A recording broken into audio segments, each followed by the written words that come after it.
Triple M काय वाटतं तुम्हाला, काय आहे नेटवर्क मार्केटिंग कंपनी काय?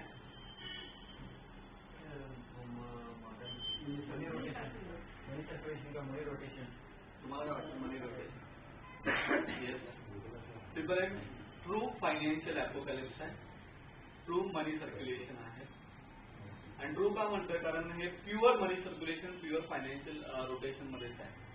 कारण काय माहिती होतं, फक्त प्रॉडक्टला जरिया घेऊन खूप साऱ्या कंपन्या मार्केटमध्ये येतात, पण कुठचीही जगातली MLM कंपनी ही पार्शियली मनी सर्क्युलेशन मध्येच असते. ओके. आणि पुढची जगातली कंपनी MLM कंपनी तुम्हाला कधीही चांगला परमनंट पॅसिव्ह रेसिड्युअल इन्कम कधीच देऊ शकणार. ओके. पण ट्रिपल एम ऍक्च्युली काय आहे, सगळ्यात पहिले क्लिअर करतो की तुम्ही डोक्यातून काढून टाका की ट्रिपल एम कुठचीही MLM कंपनी आहे. ओके. ट्रिपल एम कंपनी कुठचीही MLM कंपनी नाही आहे, नेटवर्क मार्केटिंग इंडस्ट्री नाही आहे. ट्रिपल एम कुठचीही इन्व्हेस्टमेंट स्कीम नाही आहे. ओके. ट्रिपल एम कुठचीही जनरेशन प्लॅन नाहीये, कुठचाही जनरेशन प्लॅन नाहीये. ट्रिपल एम कुठचाही बायनरी प्लॅन नाहीये. ट्रिपल एम मध्ये कधीही तुम्हाला शेअर ट्रेडिंग मध्ये किंवा तुमचे पैसे घेऊन शेअर ट्रेडिंग मध्ये लावले वगैरे असं काही नाहीये. ट्रिपल एम मध्ये कुठच्याही फायनान्शियल कंपन्या इन्व्हॉल्व नाहीये. ओके. मग ट्रिपल एम ऍक्च्युली काय आहे? ट्रिपल एम एक आहे सोशल फायनान्शियल नेटवर्किंग आहे. सोशल फायनान्शियल नेटवर्किंग आहे. आता फेसबुक सगळ्यांना माहिती आहे. फेसबुक ऍक्च्युली काय आहे? How can you define Facebook?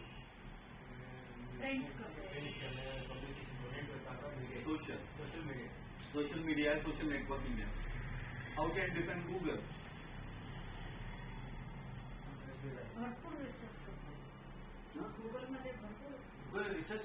Google search engine. Okay. Facebook आणि गुगलचे ऑफिसेस कुठे पाहिले का तुम्ही? कोल्हापूरमध्ये आहेत का? नाही. सांगलीमध्ये आहेत का? नाही. बॉम्बेमध्ये आहे का? नाही. फेसबुकचं हैदराबादमध्ये खूप मोठं ऑफिस बनत आहे आणि त्या ऑफिसच्या फेसबुकचे एजचे डिझायनिंग माझ्या वाईफने केलेलं आहे. हो का? तुम्हाला माहिती आहे हैदराबादमध्ये. आता मला काय माहिती का, माझ्या वाईफनी त्याचं एजचं डिझायनिंग माझ्या वाईफने केलेलं आहे. तर फेसबुक आणि गुगलचे कुठेही ऑफिसेस नाही, तरी पण हे $multi-billion ऑर्गनायझेशन आहेत. ओके. गुगल पैसा कमावते का? एक सिस्टीमद्वारे पैसा कमावते. फेसबुक पण एक सिस्टीमद्वारे पैसा कमावते. पण फेसबुक एक सोशल नेटवर्किंग आहे. फेसबुकमध्ये आपण जसं लॉगिन करतो, आपली एखादी मेल आयडी रेकॉर्डिंग कर, मी लांबून करतो. लॉगिन करतो, पासवर्ड आणि मेल आयडी जनरेट करून लॉगिन करतो. पुढे काय करतो, स्कूल, फॅमिली, फ्रेंड्स, आपले रिलेटिव्ह, त्यांना लोकांना आपण त्यांना ऍड करायचा प्रयत्न करतो. ऍड करायचं म्हणजे आपण त्यांना रिक्वेस्ट सेंड करतो.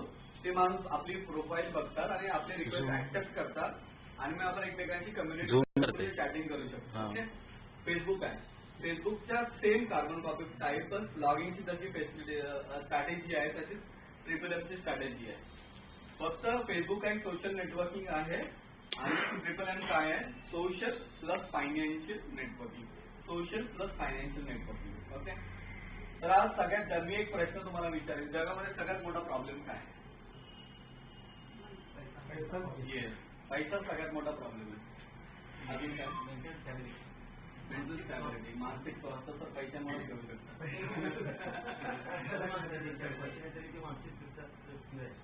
हा, काही आहेत लोक अशी लोक, पण प्रॉब्लेम ते कॉमन वगैरे लिमिटेड लोकांपर्यंत असणार. वर्ल्डचा आपण जर अभ्यास केला तर जगामध्ये खूप दोन मोठे प्रॉब्लेम्स आहेत. एक म्हणजे अडचणी, म्हणजे आपण कुठलंही चांगलं काम करायला गेलं तर आपल्याला अडचणी खूप साऱ्या येतात, खूप सारे पाय खेचणारे असतात. ओके. त्यामुळे सगळ्यात मोठा प्रॉब्लेम अडचणी आहे. आणि सगळ्यात मोठा दुसरा आहे, सगळ्यात ग्लोबल प्रॉब्लेम मनी प्रॉब्लेम आहे. मनी प्रॉब्लेम ऍक्च्युली काय आहे? मनी प्रॉब्लेम असण्याचं सगळ्यात महत्वाचा प्रॉब्लेम काय आहे? काय कारण काय? जगामध्ये असलेलं इन्फ्लेशन. इन्फ्लेशन असल्यामुळे काय होतं की आपण जो कमवणारा पैसा जो आहे तो पूरक आपल्याला पडत नाही.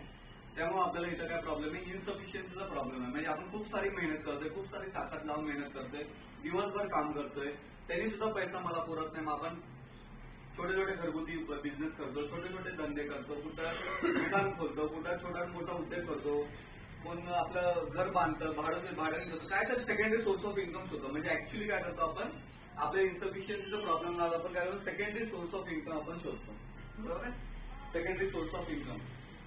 प्रायमरी सोर्स वेगळा असतो. जॉब करणारी लोकांची प्रायमरी सोर्स ऑफ इन्कम आलेलं त्यांना इन्कम येतं आणि सेकंडरी सोर्स म्हणजे की आपल्याला हे पैसे पुरत नाही म्हणून सेकंडरी सोर्स इन्कम शोधून आपण त्यातून इन्कम कमवतो. ओके, तर हे दोघंही वेगवेगळे सोर्सेस आहेत. ओके, तर ऍक्च्युली काय आहे ट्रिपल एम एक काय आहे की ऍक्च्युली तुम्ही एक सेकंडरी सोर्स ऑफ इन्कम म्हणून पण हे ट्रिपल एम मध्ये येऊ शकता, पण ट्रिपल एम फक्त पैसा कमवण्याचं साधन नाहीये. ट्रिपल एम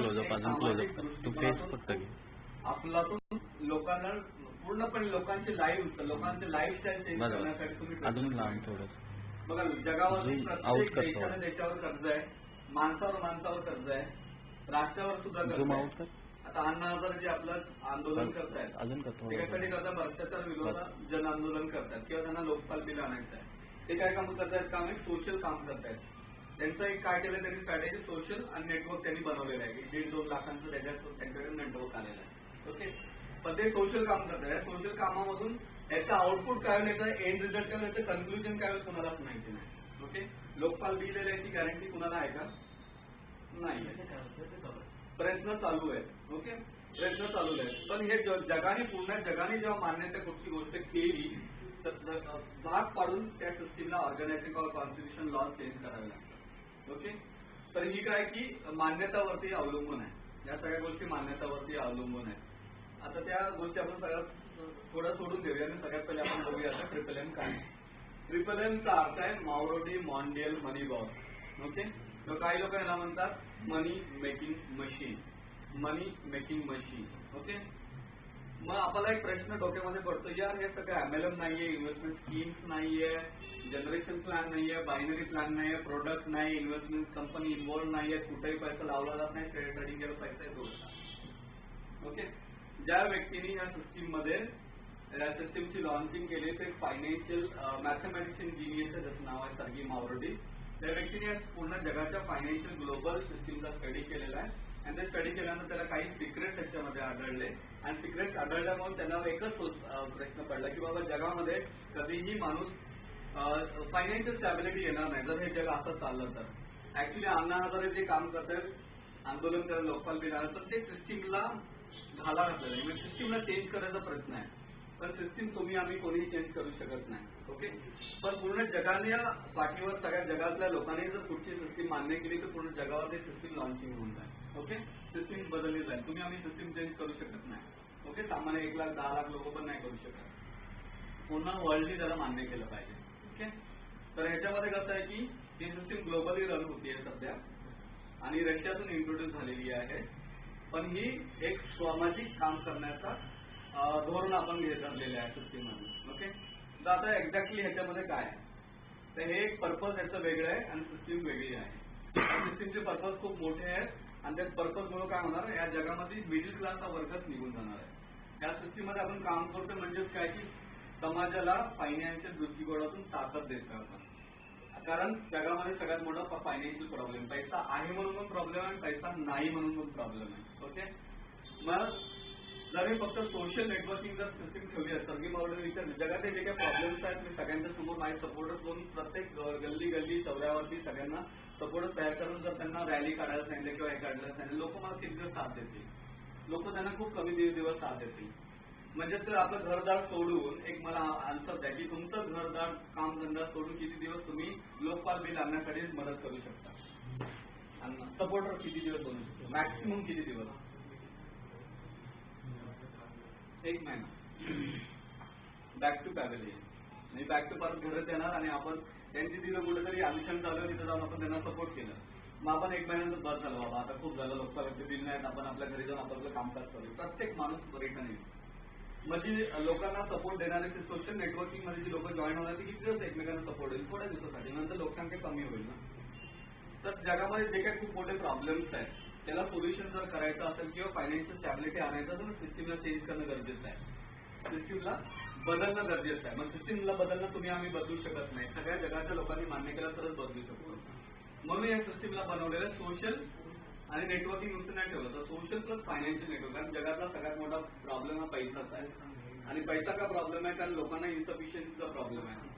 तर त्यामध्ये जर आपण बघायला गेलं सर्गी मावरोडी काय म्हणतं की जगामध्ये काही सिस्टीम सारखे आहेत की ते पैसा हवेतून तयार करतात, पैसा हवेतून तयार करायची कॉन्सेप्टच आपल्या ह्याच्यामध्ये घुसणार नाही, आपण त्याला डायजेशन पण होणार नाही आपल्या इथे, कारण पैसा हवेतून बनतो आपल्याला कॉन्सेप्ट म्हणजे स्वीकारणारच नाही आपण.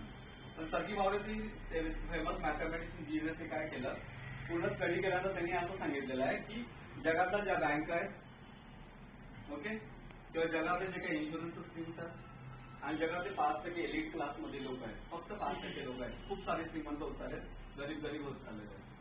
तर हे 3 बँका आणि इन्शुरन्स हे ऍक्च्युली फायनान्शियल पिरामिड्स आहेत आणि हे जगातले 5% लोक या बँका आणि आपलं हे इन्शुरन्स सिस्टीम पैसा हवेतून तयार करतात. ऍक्च्युली पैसा 3 इयर पासूनच तयार होतो. वाटतं तुम्हाला? मान्य कराल तुम्ही मान्य कराल? पैसा बँक हवेतून तयार करतात. रिझन काय? इतर असे छोटे छोटे मोठ्या उद्योग आहेत जिथं तुम्हाला पावती नाही मिळत ना, ती पैसा हवेतून तयार करण्यासारखं काय. एक साधं उदाहरण मी देईन तुम्हाला. इथून राजारामपुरीमध्ये समजा 20 रुपयाचं तिकीट आहे. मी आलो, मला माहिती नाही राजारामपुरी काय. मी ऍज अ टुरिस्ट आलो इथे आणि मला फसवलं रिक्षावाले, माझ्याकडे 200 रुपये काढले. हा पैसा हवेतून बनवला का नाही बनवला? बसवला ना, तर तो बसून हवेतून पैसा बनतोय. मग तसंच बँका पण आपला फसवणूक करतात.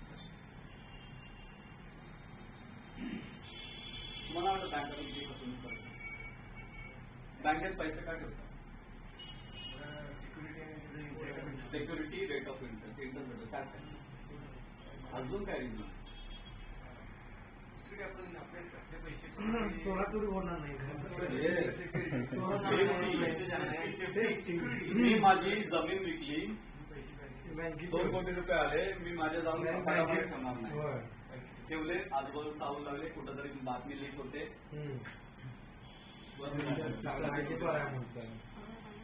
कागदाच्या नोटीससाठी मला काय करायला लागेल, मला जीव गमवायला लागेल. त्यामुळे आपण काय करतो, बँकेत सेफ्टी असते, कॉन्फिडेन्शियल असते, कॉन्फिडन्स मिळतो, कॉन्फिडेन्शियल गोष्टी असतात त्यामुळे कुणाला कळणार नाही ना बँकेत पैसे ठेवले, कुणाला कळणारच नाही ना. बँकेत आपण जाऊन पैसे ठेवतो. 3 कारणाकडे असतो, 4% पैसे होते, मला बँकेची सेफ्टी आहे.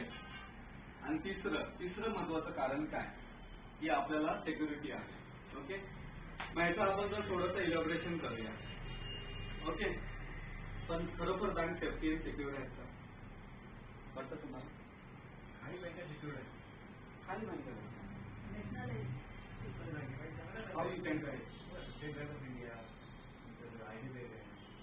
पण आरबीआयचं रूल्स आणि रेग्युलेशन सगळ्यांनी एक्सेप्टच देत आहे. कोणत्याही बँकेला जर तुमचे 2 कोटी बँकेमध्ये आहे, बँक ड्राफ्ट झाले, तुम्हाला पैसे किती रिटर्न? मग सिक्युअर्ड आहे? मग सिक्युअर्ड आहेत का? आपल्याला जेव्हा आपण तुमच्या कोणत्याही माध्यमातून तुम्हाला पैसे आले, जगामध्ये सगळ्यात मोठी पैशाची उलाढाल कुठं होती मला सांगा आन्सर. नो.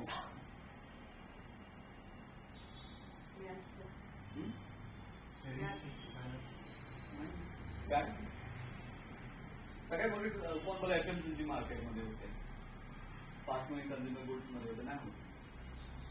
जगातली सगळ्यात मोठी पैशाची उलाढाल बँकेतून होते. गरीबातला गरीब असलेला माणूस, एलिट क्लास म्हणून सगळ्यात उंच श्रीमंत असलेला माणूस आपले पैसे सिक्युरिटीसाठी बँकेत ठेवतो. बरोबर? बघा आता इथं कधी बाजार लागतो, याचे पोली अंतर्गत होतं, कोण लिंबू विकतं, कोण मिरच्या विकतात. साधी सामान्य लोक आहेत, खूप कॉमन लोक आहेत, तर त्यांचं सुद्धा आपण बँकेमध्ये असतं. म्हणजे त्या बँकेचं साधारण कमीत कमी गरीबातला गरीब माणूस, श्रीमंत माणूस पैसे आपल्या बँकेत ठेवतो. पण कुठचे पैसे बँकेत ठेवतो?